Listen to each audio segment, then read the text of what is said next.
Hi guys and welcome back to my vlog. तो ये है एपिसोड 4। तो इन अंधेरी सड़कों से गुज़रते हुए हम लोग पहुंच गए नाको रात के 11 बजे। तो चलिए शुरू करते हैं नाको से। तो जैसा कि मैंने आपको लास्ट व्लॉग में बताया था कि रात तो कुछ दिखा नहीं क्योंकि बहुत ही डरावने रास्ते थे, लेकिन जैसे ही अगले दिन सुबह हुई तो नज़ारे आप देख ही सकते हैं, आपके सामने हैं। तो 2 दिन के बाद हमें आखिरकार स्पीति वैली के पहाड़ देखने को मिल ही गए, और ये पहाड़ देखने के बाद हमें बहुत ही ज़्यादा अच्छा लगा। जिस होटल में हम रुके हुए हैं ना, इसके जो मतलब ओनर कह लो या जो भी यहाँ पे सर्वर करते हैं, बहुत ज़्यादा अच्छे हैं। होटल का नाम मैं यहाँ पे डाल दूंगा, अभी मुझे याद नहीं है। तो आप अगर ना को आओ तो इनके यहाँ रुको, बहुत ही ज़्यादा हेल्पफुल है, बहुत ही ज़्यादा। आप जो कहोगे ना वो करके दे देंगे, अगर उनके पास अवेलेबल हो सकता है तो।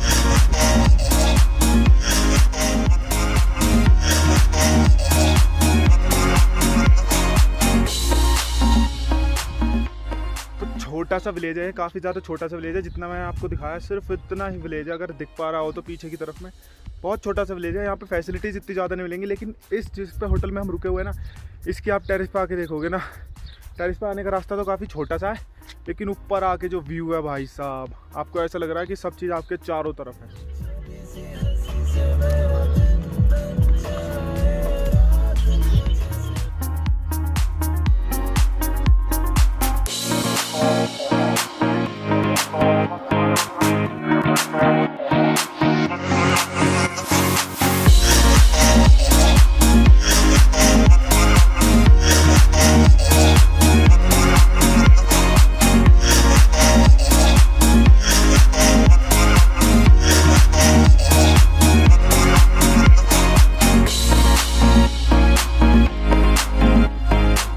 नेक्स्ट वन वाले भैया की इस खराब रोड पर इतनी रफ ड्राइविंग देखकर मुझे तो ऐसा लगा कि शायद ये कार उनकी तो नहीं है, क्योंकि इतनी गंदी रोड पर ऐसे ड्राइव नहीं होता।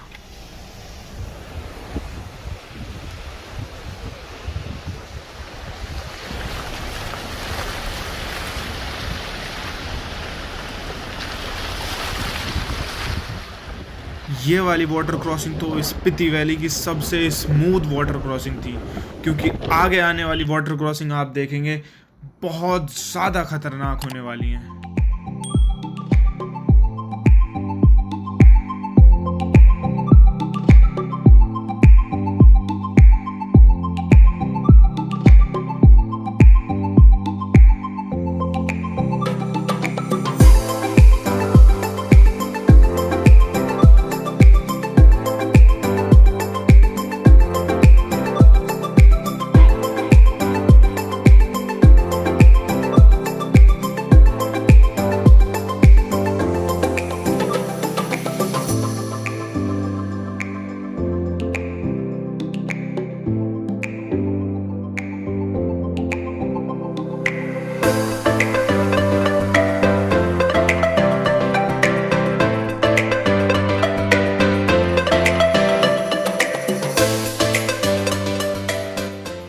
तो यहाँ से हम ग्यू विलेज के लिए मुड़ गए, जो कि नाको से काजा जाते वक्त आपको राइट हैंड साइड में एक टर्न मिलेगा।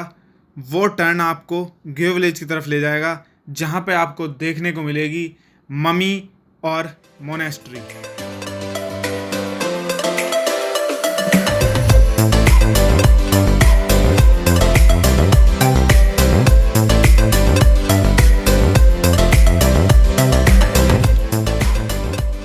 तो यहाँ पर आप देख पा रहे होंगे कि कोई ज़्यादा चढ़ाई नहीं है, नॉर्मल सी चढ़ाई है।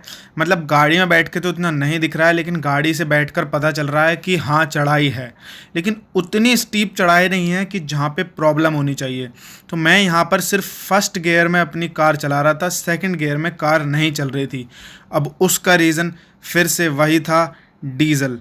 गाड़ी मेरी यहाँ पर इंजन मिसिंग कर रहा था, मतलब डीज़ल ठीक से बर्न नहीं हो पा रहा था, बीच बीच में कुछ प्रॉब्लम आ रही थी। तो गाड़ी सिर्फ फर्स्ट गियर में उठ रही थी और वो भी काफ़ी मुश्किल में उठ पा रही थी। तो मुझे यहाँ पर बहुत ज़्यादा डर लग रहा था कि मेरा सारा ही डीज़ल ऐसा ना हो। लेकिन यहाँ से वापस आने के बाद मेरा डीज़ल ठीक हो गया था, मतलब जो भी गंदगी थी वो ख़त्म हो चुकी थी और फिर से क्लीन डीज़ल इंजन में जाने लगा था। लेकिन मेरे ये 7 से 8 किलोमीटर काफ़ी गंदे गुजरे हैं।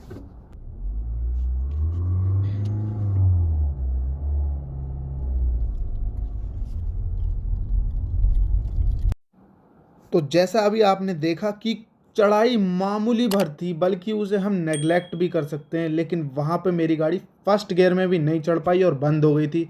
सिर्फ एक ही कारण था कि डीज़ल गंदे होने की वजह से इंजन मिसिंग कर रहा था और ठीक से पावर नहीं आ पा रही थी।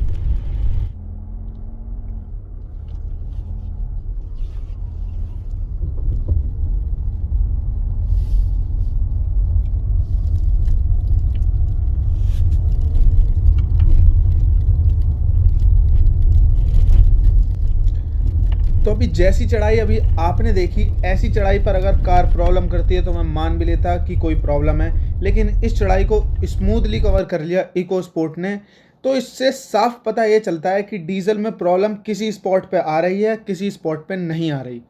अभी आपने स्कॉर्पियो देखी, उसने कितने अच्छे तरीके से कार को निकाल लिया, लेकिन ये टरैनो जबकि इससे छोटी गाड़ी है, इन भाई साहब पे ये टरैनो थोड़ी सी लेफ़्ट हैंड की तरफ नहीं दबाई गई और इनकी वजह से मुझे गाड़ी काफ़ी ऊपर चढ़ानी पड़ गई। ना ही इन्होंने पीछे ली, ना ही इन्होंने मुझे बताया कि आप पीछे ले लो, पीछे की तरफ जगह है।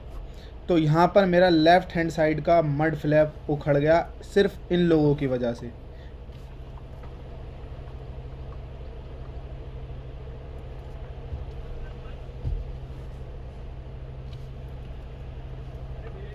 हाँ जी,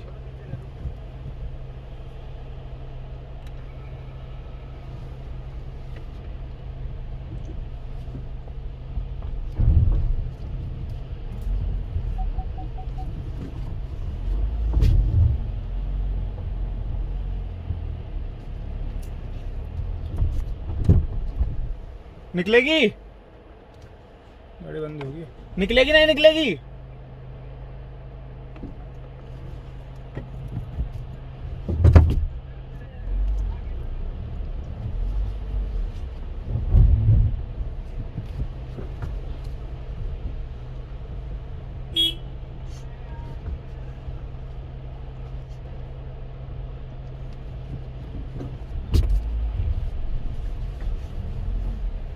पत्थर साला, कौन सा पत्थर था? अच्छा हो, वो निकल गया साला मेरी गड्डी का।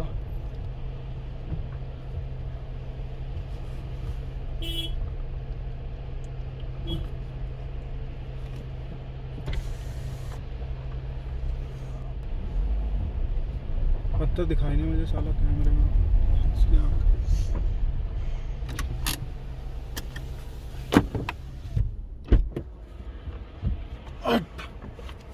तो इस वाइट वाली गाड़ी में 4 लोग ट्रैवल कर रहे थे, लेकिन उनमें से किसी एक ने भी ये नहीं समझा कि उतरकर मैं दोनों गाड़ियों को पास करा दूं, क्योंकि मैं अपनी गाड़ी में सिर्फ अकेला था। इस वक्त मैं बिल्कुल अकेला था अपनी गाड़ी में, मेरे साथ कोई भी फ्रेंड नहीं था मेरा। तो मैं उतर कर बार बार चेक नहीं कर सकता था, लेकिन जब वो 4 लोग बैठे थे उसमें, तो उनमें से एक किसी को उतर के बता देना चाहिए था कि भाई इधर की तरफ कर लो, इधर की तरफ जगह है।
अभी शॉर्ट्स में आपने देख लिया होगा, मैंने तो अपनी लाइफ में फर्स्ट टाइम ये देखा था मम्मी, मतलब किताबों में पढ़ा अभी तक, फर्स्ट टाइम देखा था मैंने। दांत दिखे, उसके अलावा और कुछ नहीं दिखा मुझे, नेल्स वगैरह ऐसे नहीं दिखे और हेयर्स वगैरह।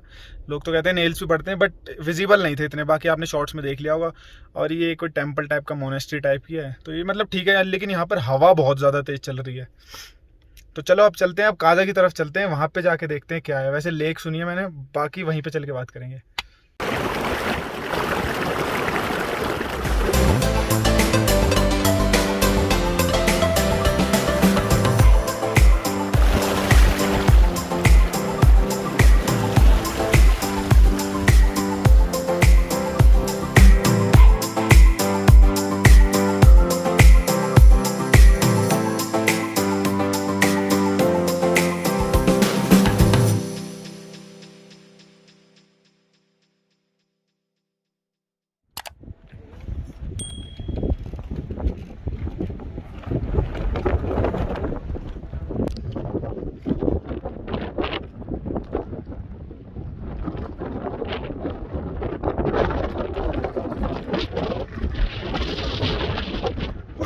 उड़ गई भाई, भूत भूत भूत।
अब ये पुलिस वाले ट्रक से हम क्या कहें, मैं इतनी देर से पीछे से हॉर्न बजाता हुआ आ रहा था, क्योंकि मुझे पता था ब्लाइंड मोड होते हैं ये सब, तो टर्न पे हमेशा हॉर्न बजाना चाहिए। लेकिन इन्होंने, भाई साहब ने, ना तो हॉर्न दिया मुझे, और तो और गाड़ी देखने के बाद भी ऊपर तक चढ़ा के लेते आते गए। अब अगर पुलिस के व्हीकल्स भी ऐसे करेंगे तो नॉर्मल पब्लिक तो वैसे ही रूल्स इतने तोड़ती है।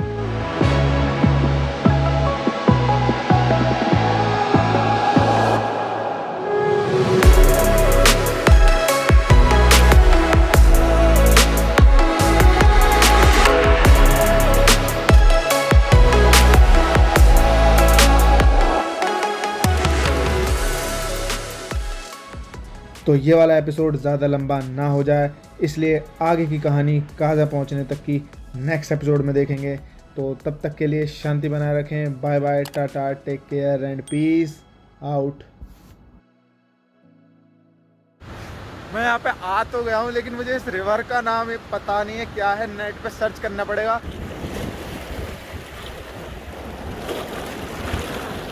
बहुत ज़्यादा ठंडा पानी है।